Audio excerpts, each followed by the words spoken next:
এখানে আমি ডাল রান্না করতেছি। ডাল একদম মাখায় টাখায় দিয়েছি। আর এটা হচ্ছে ভাত, রাইস কুকারে দেইনি, কারণ এক পট ভাত আর রাইস কুকারে কিভাবে দিব। দুজন মানুষের খাওয়া, দুইজন, আমরা দুইজন আর আমার শ্বশুরের কি। আমার শ্বশুর তো একদমই কম খায়, তার খাওয়ার কোনো নেই। কালকেও ভাত খায়নি, দুপুরে বাইরে খেয়েছে। তো আজকে তার জন্য রান্না করছি হালকা পাতলা করে সবকিছু। এটা করেছি মাছ, তেলাপিয়া মাছ, এখানে মাথা রেখেছি আপনাদের ভাইয়ের জন্য।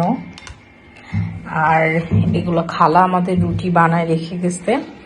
আর এই যে বেগুন ভাজা, আর এইটা হচ্ছে পাতাকপি ঘন্ট, আমার মা করে। এটা হচ্ছে চিংড়ি শুটকি দিয়ে করেছি, আর সাথে পেঁয়াজের কালি ভাজি আছে। এই হচ্ছে আজকে আমাদের দুপুরের খাবার।